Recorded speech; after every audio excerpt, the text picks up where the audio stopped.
नमस्कार दोस्तों। तो कैसे हैं आप सभी दोस्तों। आप सभी जानते हैं कि हम लोग 2023 के डीएलएड का जो आपका एग्जाम हुआ था उसके टीचिंग एप्टीट्यूड के सवालों कर रहे थे।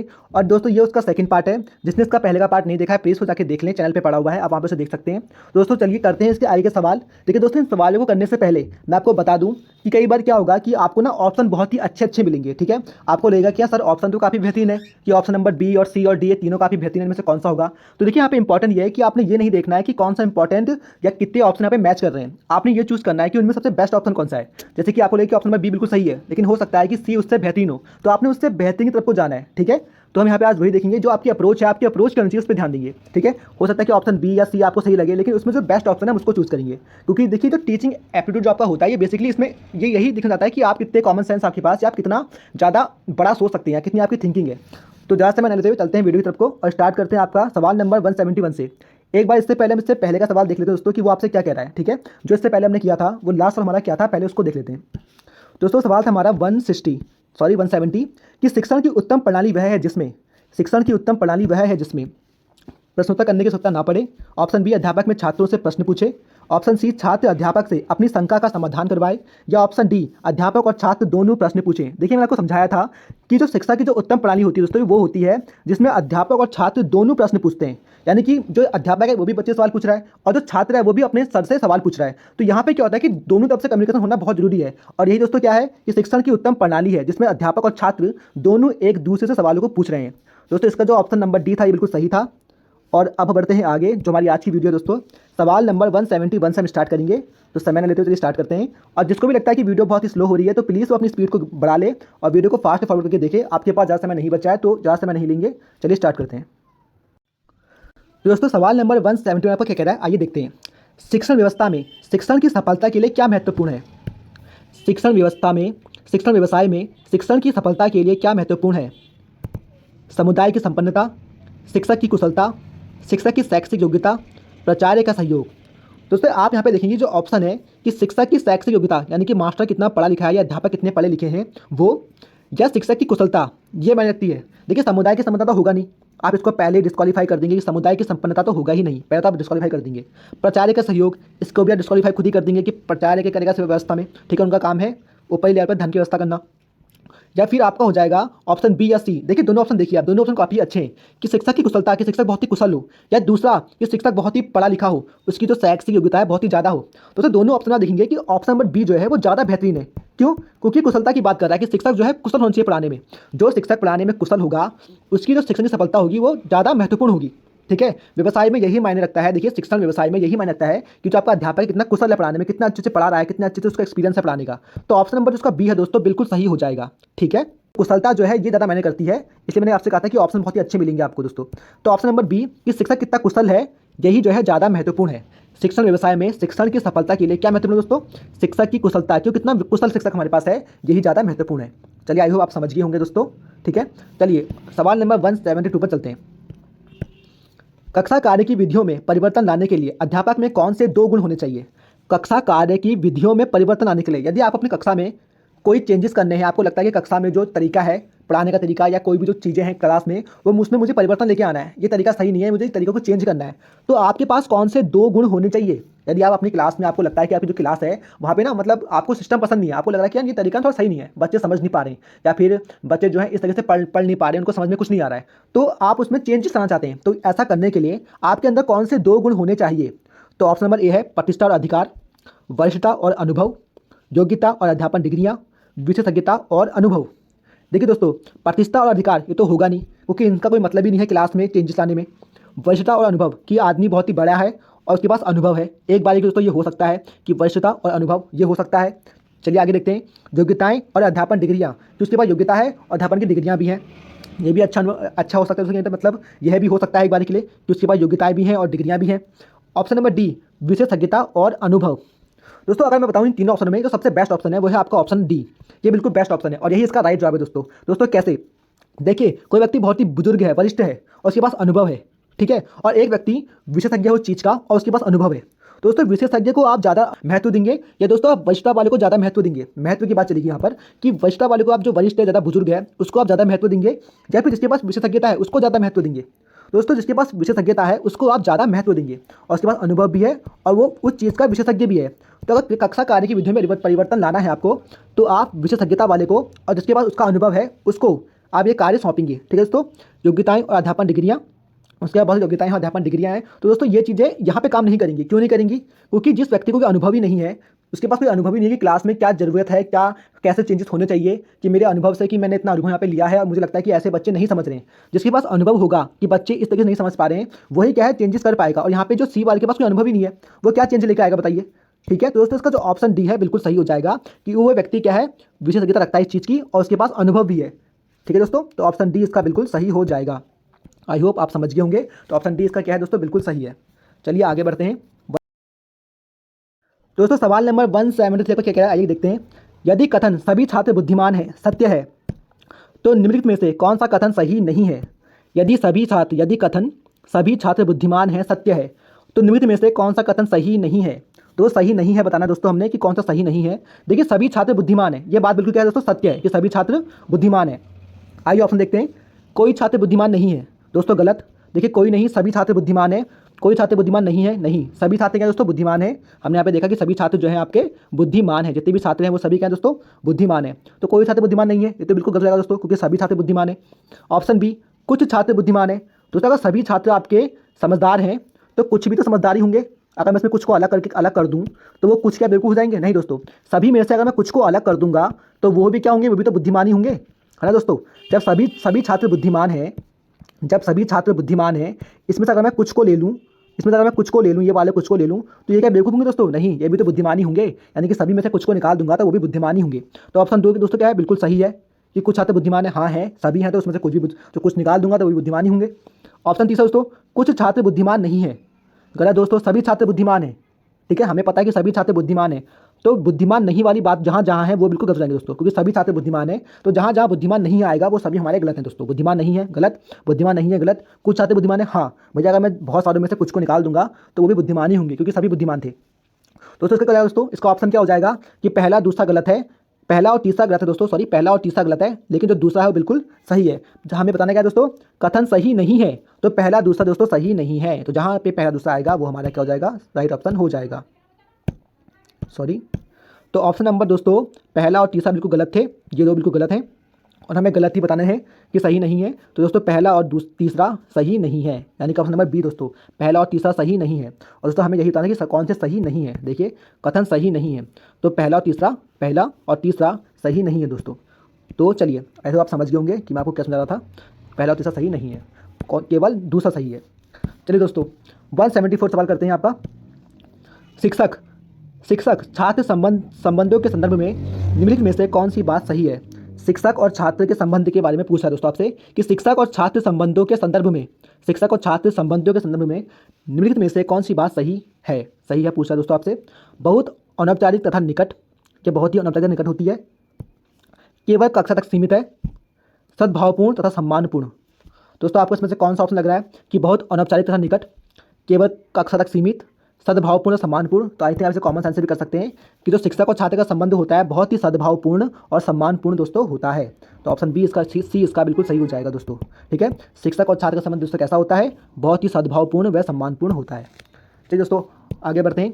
सवाल नंबर 175, एक सजीव कक्षा की स्थिति में यह हो सकता है, एक सजीव कक्षा की स्थिति में यह हो सकता है, क्या हो सकता है दोस्तों? समय समय पर हंसी के फव्वारे, संपूर्ण शांति रहे, छात्र शिक्षक वार्तालाप निरंतर हो, छात्रों में जोर जोर से वाद विवाद हो। दोस्तों सजीव शिक्षा वो होती है, मैंने आपसे कहा था कि जो सजीव शिक्षा होती है, शिक्षा की उच्च प्रणाली वह है जहाँ पे छात्र और शिक्षक क्या है आपस में कम्युनिकेट कर रहे हैं, या छात्र और शिक्षक दोनों आपस में प्रश्नोत्तर कर रहे हैं, सवाल कर रहे हैं। तो देखिए ऑप्शन नंबर सी जो है इसको बहुत ही सेटिस्फाई करता है कि छात्र और शिक्षक वार्तालाप निरंतर हो, कि छात्र और शिक्षक के बीच में बराबर बातचीत हो रही है। यही क्या है दोस्तों, एक सजीव कक्षा का उदाहरण है कि छात्र और शिक्षक दोनों आपस में निरंतर वार्तालाप कर रहे हैं, यानी कि प्रश्नों का आदान प्रदान हो रहा है, डिस्कशन हो रहा है छात्र और शिक्षकों के बीच में। यही क्या दोस्तों, एक सजीव कक्षा का उदाहरण है। तो जैसे क्या हो जाएगा सही जवाब, इसका सही जवाब हो जाएगा ऑप्शन नंबर सी कि छात्र शिक्षक वार्तालाप निरंतर हो। एक सजीव कक्षा वो होती है जहाँ पे छात्र और शिक्षक के बीच में वार्तालाप जो है वो निरंतर होती रहे, कम्युनिकेशन उनके बीच में बना रहे। वो क्या है, सजीव शिक्षा है कि बच्चे कुछ ना कुछ वहाँ पे सीख रहे हैं अपने टीचर से वार्तालाप के थ्रू।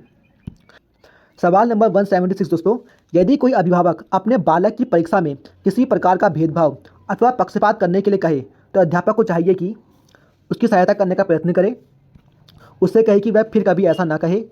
नम्रता तथा दृढ़ता के साथ ऐसा करने से मना करें। कठोरता से वहाँ से चले जाने के लिए कहें। दोस्तों, यदि कोई अभिभावक आपके पास आता है अपने बालक की परीक्षा में किसी प्रकार के भेदभाव अथवा पक्षपात करने के लिए कहे, यानी कि चाहता है आपकी कि आप उसकी जो बच्चे की जो परीक्षा है उसमें आप उसको अच्छे नंबर दे दो या उसको अच्छे से उसको और से ज़्यादा नंबर दे दो, इस टाइप से आपसे कहता है, तो आप क्या करेंगे दोस्तों? दोस्तों, इसका जो ऑप्शन नंबर सी है बिल्कुल सही हो जाएगा कि नम्रता तथा दृढ़ता के साथ ऐसा करने से मना कर देंगे। आप बहुत ही प्यार से कि माफ़ कीजिएगा, ऐसा नहीं हो सकता, और कठोरता के साथ भी आप उनसे मना करेंगे कि ऐसा नहीं हो सकता। ऑप्शन सी इसका बिल्कुल दोस्तों सही हो जाएगा। ठीक है दोस्तों, आप उनकी सहायता नहीं करेंगे, उससे कहेंगे फिर कभी ऐसा ना कहें, ये भी कहा दोस्तों।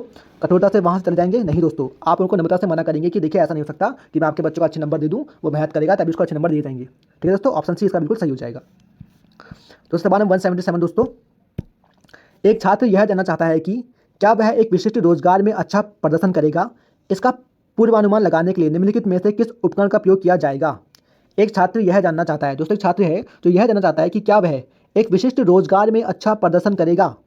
ठीक है, एक बच्चा जो जानना चाहता है दोस्तों कि वो कोई कार्य करना चाहता है, ठीक है, और उसको ये जानना है कि क्या वो उस काम में अच्छा कर पाएगा या नहीं, उसको ये जानना है दोस्तों। ठीक है, तो इसको जानने के लिए वह क्या कर सकता है, वो किस उपकरण का प्रयोग करेगा दोस्तों। ठीक है, अभिव्यक्ति परीक्षण करेगा, अभियोग्यता परीक्षण करेगा, बुद्धि परीक्षण करेगा या रुचि परीक्षण करेगा दोस्तों। ठीक है दोस्तों, इसका जो राइट जवाब हो जाएगा दोस्तों वो हो जाएगा आपका अभियोग्यता परीक्षण। क्या दोस्तों, अभियोग्यता परीक्षण इसका बिल्कुल राइट जवाब दोस्तों हो जाएगा। ऐसा क्यों दोस्तों? देखिए, वो एक रोजगार में ना कुछ अच्छा प्रदर्शन करना चाहता है, वो देखना चाहता है कि क्या वो उस रोजगार में एक अच्छा प्रदर्शन कर पाएगा। तो इसकी जांच वो कैसे करेगा दोस्तों? इसकी जांच वो अपनी योग्यता साबित करके करेगा। ठीक है, वो अपनी योग्यता का परीक्षण करेगा कि क्या वो इसके योग्य है कि नहीं है। ठीक है दोस्तों, यदि आप कोई रोजगार करना चाहेंगे तो आप पहले अपनी योग्यता देखेंगे कि क्या मैं इसको कर पाऊंगा कि नहीं। तो वो अभियोग्यता परीक्षण करेगा, अपनी योग्यता को पहले जानेगा कि क्या मैं इस कार्य करने लायक योग्य हूँ या नहीं हूँ, क्या मैं इस रोजगार को कर पाऊंगा कि नहीं कर पाऊंगा। तो वो दोस्तों क्या करेगा, वो अभियोग्यता अपनी योग्यता की जाँच करेगा कि इस रोजगार को करने के लिए क्या मैं योग्य हूँ कि नहीं हूँ। तो इसके लिए होगा दोस्तों अभियोग्यता परीक्षण। आई थिंक आप समझ गए होंगे। देखिए, बुद्धि परीक्षण भी अच्छा ऑप्शन है कि बुद्धि करेगा, रुचि करेगा, है ना, रुचि भी उसकी होनी चाहिए, बुद्धि भी होनी चाहिए। लेकिन इससे सबसे इन तीनों में सबसे बेस्ट दोस्तों क्या है कि पहले वो अपनी योग्यता जांचे कि भैया वो योग्य है कि नहीं। सॉरी दोस्तों, दोस्तों तो इसमें वो जांचेगा कि क्या वो इस योग्य है कि नहीं, तो वो अपनी अभियोग्यता की जाँच करेगा। वो काफ़ी मैं बहुत ज़्यादा एक्सप्लेन कर रहा हूँ, मेरे ख्याल से मुझे इतना नहीं करना चाहिए, पर चलिए आगे बढ़ते हैं। ठीक है दोस्तों, एक स्कूली शिक्षक श्री पटेल ने अपने छात्रों की सहायता के लिए एक पाठ्यक्रम प्रतिमान विकसित किया। ठीक है दोस्तों, एक स्कूली शिक्षक थे श्री पटेल, उन्होंने अपने छात्रों की सहायता से एक पाठ्यक्रम प्रतिमान विकसित किया, यानी कि पाठ्यक्रम का प्रकार जो है उन्होंने विकसित किया कि पाठ्यक्रम का ऐसा होना चाहिए। आने वाले वर्षों में यह प्रतिमान इतना लोकप्रिय हो गया कि धीरे धीरे जनपदों, राज्यों और देश के सभी स्कूलों ने इस प्रतिमान को लागू कर दिया। यह उदाहरण है, यह किस चीज़ का दोस्तों उदाहरण है? उन्होंने एक प्रतिमान बनाया जो लोगों को काफ़ी पसंद आया, तो लोगों ने भी क्या किया, उस प्रतिमान को राज्य जनपद स्कूलों ने क्या किया, उसको भी अपने मान लागू कर दिया। तो उसको एक आधार बना के सभी ने लागू कर दिया, इसे कहा जाता है आधार प्रतिमान। ठीक है, कि कोई चीज़ जो है सभी को पसंद आई और उन्होंने अपने वहाँ उसको लागू कर दिया, यानी कि उनको भी उसका आधार जो है, उसका बेस जो है काफ़ी पसंद आया, तो इसे कहा जाता है आधार प्रतिमान। तो ऑप्शन बी इसका बिल्कुल सही हो जाएगा दोस्तों, आधार प्रतिमान इसका बिल्कुल सही जवाब हो जाएगा। तो दोस्तों आगे बढ़ते हैं। निम्नलिखित में से क्या समावेशी शिक्षा का तत्व नहीं है? देखो दोस्तों, समावेशी शिक्षा होती क्या है? समावेशी शिक्षा आपकी होती क्या है दोस्तों? इसमें क्या होता है कि सभी वर्गों को लेकर, सभी लोगों को लेकर आप एक बराबर की शिक्षा देते हैं, इसको कहते हैं समावेशी शिक्षा। कि इसमें छोटे बड़े, ऊंचे नीचे सभी लोग, ऊंची जात बड़ी जात, इन सभी लोगों को मिलाकर आप जब एक शिक्षा देते हैं, सटीक शिक्षा देते हैं कि सभी वर्ग, सभी जात, सभी क्लास और अमीर गरीब सभी लोगों को जब एक साथ शिक्षा दी जाती है, उसको समावेशी शिक्षा कहा जाता है दोस्तों। ठीक है, तो यहाँ से पूछ रहा है कि निम्नलिखित में से क्या समावेशी शिक्षा का तत्व नहीं है? ठीक है, विविधता के प्रति सम्मान, कि यार जो अलग अलग जगह से लोग आए हुए हैं, अलग अलग परिवेश से लोग आए हैं, उनका सम्मान किया जाए। कि हाँ दोस्तों बिल्कुल सही, ये तो होना ही चाहिए। समावेशी शिक्षा में कि जो लोग अलग अलग जगह से आए हैं, अलग अलग कास्ट सिस्टम से आए हैं, अलग अलग जगह से आए हैं, तो उन सभी को क्या है, सम्मान होना चाहिए। शून्य अस्वीकृति, कि आप किसी को भी अस्वीकार नहीं करेंगे, बिल्कुल सही दोस्तों। सहयोग, हाँ दोस्तों सहयोग तो होना ही चाहिए समय शिक्षा में कि सभी को सहयोग किया जाएगा वहाँ पर। विशेष वर्ग स्थापना, कि आप एक विशेष वर्ग को वहाँ पर स्थान दे रहे हैं, दोस्तों बिल्कुल गलत। कि क्या समावेशी शिक्षा का तत्व नहीं है? तो दोस्तों समाज शिक्षा में आप किसी विशेष वर्ग को स्थापना नहीं देते हैं। विशेष वर्ग स्थापना यानी कि आप किसी विशेष वर्ग को वहाँ पे स्थान देंगे शिक्षा में, तो नहीं दोस्तों, इसका ऑप्शन डी बिल्कुल सही हो जाएगा कि समावेशी शिक्षा में आप किसी विशेष वर्ग को कोई स्थान नहीं देते हैं। आप सभी को सम्मान देते हैं, किसी को भी अस्वीकार नहीं करते हैं, सबका सहयोग करते हैं, लेकिन वहाँ पे किसी विशेष वर्ग का कोई स्थान नहीं होता, वहाँ सभी का बराबर का स्थान होता है। तो ऑप्शन डी बिल्कुल सही हो जाएगा दोस्तों। ठीक है दोस्तों, चलिए आगे बढ़ते हैं। पाठ्यक्रम विकास की जमीनी प्रतिमान में निर्णय कौन लेता है? ठीक है दोस्तों, पाठ्यक्रम विकास के जमीनी प्रतिमान में निर्णय कौन लेता है दोस्तों? पाठ्यक्रम विकास के जमीनी प्रतिमान पे निर्णय लेते हैं आपके अध्यापक, क्योंकि उन्होंने ही पाठ्यक्रम को पढ़ाना है जमीनी स्तर पर। ठीक है, तो आप इसको ऐसे दोस्तों याद रखिएगा कि जमीनी स्तर पर पाठ्यक्रम को कौन पढ़ाता है? अध्यापक पढ़ाते हैं। ठीक है दोस्तों, निर्णय भी कौन लेगा? अध्यापक लेंगे। ठीक है दोस्तों, इसको ऐसे याद कर लीजिएगा। देखते हैं अगला सवाल दोस्तों। एक शिक्षक विद्यार्थियों के साथ परिचर्चा आयोजित करता है, उन्हें शिक्षा के उच्चतर माध्यमिक स्तर पर उपयुक्त विषय का चयन करने में समर्थ बनाता है। इस प्रकार के निर्देशन को क्या कहा जाता है? एक शिक्षक विद्यार्थी के साथ परिचर्चा आयोजित करता है, उन्हें शिक्षा के उच्चतर और माध्यमिक स्तर पर उपयुक्त विषय का चयन करने में समर्थ बनाता है। इस प्रकार के निर्देशन को क्या कहा जाता है? व्यक्तिगत निर्देशन, व्यावसायिक निर्देशन, मनोवैज्ञानिक निर्देशन या फिर शैक्षणिक निर्देशन। तो आप सभी को पता है दोस्तों, जब आप किसी को शिक्षा में आपको क्या करना है, कैसे करना है, कुछ भी आप उनको राय देते हैं तो उसे कहा जाता है आपका शैक्षणिक निर्देशन। तो ऑप्शन डी सी इसका बिल्कुल सही हो जाएगा दोस्तों। ठीक है, शैक्षणिक निर्देशन इसका बिल्कुल सही हो जाएगा कि आप उन्हें बता दें कि कौन से क्लास में जाना है, कैसे करना है, शिक्षा के बारे में आप उन्हें समझा रहे हैं तो हो जाएगा शैक्षणिक निर्देशन। चलिए दोस्तों आगे बढ़ते हैं। प्रक्षेपित माध्यम वर्ग के अंतर्गत सम्मिलित शिक्षण सामग्री है। दोस्तों प्रक्षेपित माध्यम के वर्ग के अंतर्गत सम्मिलित शिक्षण सामग्री है चित्र, फोटोग्राफ, फिल्म्स, श्यामपट्ट। देखिए प्रक्षेपित माध्यम दोस्तों क्या होता है? प्रक्षेपित माध्यम वो होता है जहाँ पे आप कोई चीज़ को दिखा रहे हैं। ठीक है, जैसे आपका वीडियोस होती हैं, डीवीडीज होती हैं, सब यहाँ पे प्रक्षेपित माध्यम है जहाँ पे कोई चीज़ चलयमान अवस्था में है। ठीक है दोस्तों, तो प्रक्षेपित माध्यम में इसमें आपको क्या लगता है कि कौन सा दोस्तों? चित्र नहीं दोस्तों, दृश्य माध्यम है। फोटोग्राफी दृश्य माध्यम है। श्यामपट्ट भी दृश्य माध्यम है। फिल्म जो है आपका प्रक्षेपित माध्यम है। ठीक है दोस्तों, तो ऑप्शन सी इसका क्या होगा दोस्तों? फिल्म से। देखिए आप खुद भी कॉमन सेंस लगाइएगा इसमें, हल्का सा देखिए सोचने की बात है। चित्रग्राफ, चित्र और फोटो में क्या डिफरेंस है? ठीक है, फोटोग्राफ कैमरे से खींच देते हैं, चित्र हम हाथ से बनाते हैं, दोनों क्या है? दोनों सेम ही कैसे देखा जाए तो, है ना। और श्यामपट्ट भी दोस्तों क्या है? दृश्य वाला माध्यम है। ठीक है, लिख दिया आपके सामने है। लेकिन फिल्म से क्या है दोस्तों? फिल्म सबसे अलग है। देखिए ठीक है, इसमें फिल्म से ऑप्शन जो है सबसे अलग है। ठीक है, इसमें क्या है कि वीडियो है जो चलती है। ठीक है, तो तीनों में आप देखेंगे तो तीनों काफी सिंपल सेम से ही है, लेकिन जो फिल्म है वो सबसे अलग ऑप्शन है। तो सी इसका क्या दोस्तों? बिल्कुल सही जवाब हो जाएगा। यानी कि प्रक्षेपित माध्यम वर्ग के अंदर क्या आती है दोस्तों? प्रक्षेपित माध्यम वर्ग के अंदर आपकी फिल्म आती है। ठीक है, कॉमन सेंस से भी इसको करेंगे हल्का सा तो आप इसे इजीली कर लेंगे। ठीक है, तो आइए सवाल नंबर दोस्तों 183। दृश्य सहायक सामग्री का एक उदाहरण है। दृश्य सहायक यानी कि देखने में सहायक होती है, देख जिसको हम देख के पढ़ते हैं दोस्तों, उसका सवाल है ये। दृश्य सहायक सामग्री का एक उदाहरण है। दृश्य सहायक सामग्री flannel board, radio, gramophone, tape recorder. देखिए टेप रिकॉर्डर में क्या होता है? हम आवाज़ को सुनते हैं, नहीं होगा। ग्रामोफोन सेम दोस्तों वही काम करता है, ये भी नहीं होगा। रेडियो इसमें भी आवाज़ को सुनते हैं, ये भी नहीं होगा।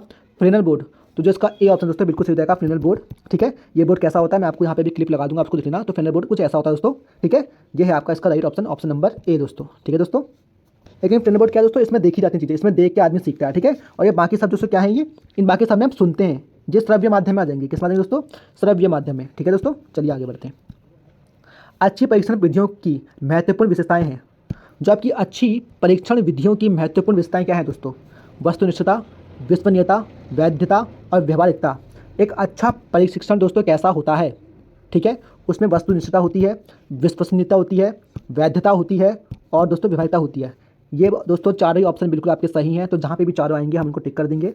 ठीक है, तो ऑप्शन इसका सी बिल्कुल सही जाएगा दोस्तों, कि जो अच्छा परीक्षण है उसमें वस्तुनिष्ठता होनी चाहिए, विश्वसनीयता होनी चाहिए, वैधता होनी चाहिए, बिल्कुल सटीक होना चाहिए वो, और व्यवहारिकता, उसमें व्यवहारिकता भी होनी चाहिए जिसको हम आम जन को इजीली समझा सकें। ठीक है दोस्तों, तो ऑप्शन सी इसका बिल्कुल सही हो जाएगा। चारों ऑप्शन बिल्कुल सही हैं दोस्तों। शिक्षण के सबसे महत्वपूर्ण उद्देश्य दोस्तों क्या है? यदि हम किसी को पढ़ा रहे हैं, कुछ पढ़ रहे हैं, तो शिक्षण के सबसे महत्वपूर्ण उद्देश्य दोस्तों क्या है? ज्ञानात्मक उद्देश्य, भावात्मक उद्देश्य, क्रियात्मक उद्देश्य। तो शिक्षण के सबसे महत्वपूर्ण उद्देश्य दोस्तों क्या है? हमारा काम है उसमें उनको ज्ञानात्मक उद्देश्य देना, भावनात्मक उद्देश्य देना तथा क्रियात्मक देना। तो दोस्तों ये जो तीनों ऑप्शन बिल्कुल सही हो जाएंगे कि शिक्षण का उद्देश्य ही होता है ज्ञान बढ़ाना, ठीक है, उनमें भावनाओं को विकसित करना अच्छे से, और उनमें क्रियात्मक यानी कि उनके अंदर एक क्रिएटिविटी को लाना या उनको एक कार्य करने का एक उद्देश्य प्राप्त कर देना, उद्देश्य देना। ठीक है दोस्तों, तो ऑप्शन डी इसका बिल्कुल सही हो जाएगा। ये शिक्षण जो है दोस्तों ये तीनों कार्य करता है, ज्ञानात्मक उद्देश्य भी देता है, भावात्मक उद्देश्य भी देता है और क्रियात्मक उद्देश्य भी दोस्तों बच्चों को देता है। तो ऑप्शन डी इसका बिल्कुल सही हो जाएगा। सवाल नंबर दोस्तों 186। शिक्षण का नियोजन करने के लिए शिक्षक को कौन सी क्रियाएं करनी होती हैं? शिक्षण का नियोजन करने के लिए शिक्षक को कौन सी क्रियाएं करनी होती हैं? कार्य का विश्लेषण, शिक्षण उद्देश्यों की पहचान, अधिगम उद्देश्यों को लिखना, उपयुक्त सभी। दोस्तों इसका हो जाएगा उपयुक्त सभी। आई थिंक आप समझ गए ऑप्शन देख के कि उपयुक्त सभी इसका सही जवाब हो जाएगा, कि वह शिक्षण का नियोजन है कि शिक्षक जब क्लास में जाने से पहले उसे क्या करना चाहिए? उसे अपने कार्य का विश्लेषण करना चाहिए। शिक्षण के उद्देश्य की पहचान कि वो आज क्या पढ़ाने वाला है, उसका उद्देश्य क्या होगा, और अधिगम उद्देश्य को लिखना कि वो आज क्या क्या करेगा आने के बाद, जो उसने क्या पे करना है, उन सभी को लिखना। तो दोस्तों ये तीनों चीज़ें क्या है आपस में रिलेटिव है, तो ये उपरोक्त सभी इसका डी ऑप्शन बिल्कुल सही हो जाएगा। नियोजन में तीनों चीज़ें आती हैं दोस्तों। ठीक है, चलिए आगे बढ़ते हैं। सवाल नंबर दोस्तों 187। कहानी कथन प्रविधि के संबंध में निम्नलिखित में से कौन सा बिंदु सही नहीं है? कहानी कथन प्रविधि, यानी कि अब कोई कहानी आप कह रहे हैं तो उसके संबंध में कौन सा बिंदु सही नहीं है दोस्तों। ठीक है, नहीं है बताना है आपने। कहानी की भाषा, शैली एवं विषय वस्तु सरल एवं रोचक होनी चाहिए। हाँ दोस्तों, कहानी जितनी सरल होगी, उसकी भाषा जितनी रोचक होगी, उतना बढ़िया है। ये ऑप्शन बिल्कुल सही है दोस्तों। कहानी कहने का ढंग स्पष्ट एवं आकर्षक होना चाहिए। हाँ दोस्तों, कहानी बिल्कुल स्पष्ट और आकर्षक होनी चाहिए, बिल्कुल सही है। कहानी को पढ़कर सुनाना उपयुक्त नहीं है। जो कहानी है उसको मात्र पढ़कर सुनना उपयुक्त नहीं है दोस्तों, उसको बहुत ही बेहतरीन तरीके से हमें कहना चाहिए। ठीक है, यानी कि उसके अंदर भाव होने चाहिए, कहानी के अंदर आपके भाव होने चाहिए, उसके अंदर रोचकता होनी चाहिए, तो ये भी बिल्कुल सही हो जाएगा दोस्तों। कहानी लंबी होनी चाहिए दोस्तों, गलत। कहानी जितनी छोटी होगी उतना बढ़िया। ज़्यादा लंबी कहानी क्या होती है दोस्तों, व्यक्ति को बोर कर देती है। ठीक है, तो ऑप्शन डी इसका बिल्कुल सही। कौन सा इसमें सही नहीं है दोस्तों, तो ऑप्शन डी इसमें सही नहीं है। ठीक है, तो ऑप्शन डी इसका बिल्कुल सही हो जाएगा दोस्तों, ऑप्शन डी सही नहीं है, हमें सही नहीं बताना था। तो कहानी लंबी होनी चाहिए नहीं दोस्तों, कहानी जो है थोड़ी छोटी होनी चाहिए ताकि जल्दी से उसमें व्यक्ति सुनते सुनते बोर ना हो। दोस्तों आगे बढ़ते हैं। 188, प्रश्न पूछते समय किन बिंदुओं पर विशेष ध्यान देना चाहिए। यदि आप क्लास में बच्चों से प्रश्न पूछ रहे हैं तो आपको किन बिंदुओं पर ध्यान देना चाहिए। प्रश्नों का वितरण कक्षा के सभी छात्रों के समान रूप से होना चाहिए। हाँ बिल्कुल सही, कि सभी बच्चों से सवाल आपने पूछने, सभी से समान सवाल आपने पूछना चाहिए, कि सभी तक सवाल जाएँ, सभी बच्चे जवाब दें। प्रश्नों की पुनरावृत्ति नहीं होनी चाहिए, बिल्कुल सही दोस्तों। एक ही सवाल को आप बार बार नहीं पूछेंगे, नए नए सवाल पूछने चाहिए ताकि बच्चे आपके साथ जुड़े रहें। नए नए सवाल आपने पूछने चाहिए। प्रश्न पूछने के ढंग में विविधता होनी चाहिए, बिल्कुल सही दोस्तों। जो प्रश्न पूछने के ढंग में विविधता, यानी कि अलग अलग प्रकार के प्रश्न आपके पास होने चाहिए। तो तीनों ऑप्शन बिल्कुल यहाँ पर जो सही है। ठीक है, इन तीनों पे हमने ध्यान देना चाहिए, तो ऑप्शन डी दोस्तों क्या जाएगा, बिल्कुल सही हो जाएगा। ठीक है, कि प्रश्न पूछते समय किन बिंदुओं पर विशेष ध्यान देना चाहिए, तो हमें इन तीनों ही बिंदुओं पर विशेष ध्यान देना चाहिए दोस्तों, तो ऑप्शन डी बिल्कुल सही हो जाएगा। ठीक है दोस्तों, चलिए आगे चलते हैं। 189 दोस्तों, सवाल नंबर 189 है आपका, लिमिट में से कौन सी शिक्षण की प्रविधि नहीं है। तो कौन सी शिक्षण की प्रविधि नहीं दोस्तों, देखिए प्रश्न प्रविधि दोस्तों हाँ होती है। कहानी कथन विधि, हाँ दोस्तों कहानी के माध्यम बताते हैं, बच्चों को सिखाते हैं दोस्तों, होती है। मूल्यांकन प्रविधि दोस्तों नहीं, कोई भी मूल्यांकन प्रविधि नहीं होती है। उदाहरण प्रविधि दोस्तों हाँ होती है, उदाहरण के माध्यम से बच्चों को हम सिखाते हैं दोस्तों। ठीक है दोस्तों, तो इसमें ऑप्शन नंबर सी आपका बिल्कुल सही हो जाएगा कि मूल्यांकन प्रविधि ऐसी कोई चीज़ नहीं होती है दोस्तों। ठीक है, ये बिल्कुल सही हो जाएगा आपका। प्रश्न प्रविधि दोस्तों होती है, सही है, और कहानी प्रविधि दोस्तों होती है, ये भी सही है। उदाहरण प्रविधि दोस्तों होती है, लेकिन मूल्यांकन प्रविधि दोस्तों नहीं होती है। ठीक है, ऑप्शन सी आपका क्या है, बिल्कुल सही हो जाएगा कि शिक्षण की प्रविधि नहीं है दोस्तों। कौन सी नहीं है, मूल्यांकन प्रविधि नहीं है। चलिए दोस्तों आगे बढ़ते हैं 190 सवाल पे। शिक्षण का सर्वाधिक उपेक्षित उद्देश्य होता है। शिक्षण का सर्वाधिक अपेक्षित उद्देश्य होता है, यानी कि जब आप पढ़ाते हैं तो इसका सर्वाधिक अपेक्षित उद्देश्य, सबसे महत्वपूर्ण उद्देश्य क्या होता है, किसी को पढ़ाने का सबसे बड़ा उद्देश्य आपका क्या होता है दोस्तों।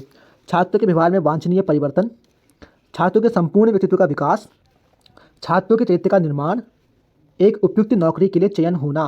दोस्तों आप देखिए ऑप्शन, ये कितने अच्छे ऑप्शन। ठीक है, छात्रों के व्यवहार में वांछनीय परिवर्तन, या फिर छात्रों के संपूर्ण व्यक्तित्व का विकास। देखिए संपूर्ण, जब हम पढ़ाते हैं किसी को तो उसके संपूर्ण व्यक्तित्व का विकास होना चाहिए, बिल्कुल सही ऑप्शन है। ठीक है, लेकिन छात्रों के चरित्र का निर्माण, ये भी बिल्कुल सही ऑप्शन है।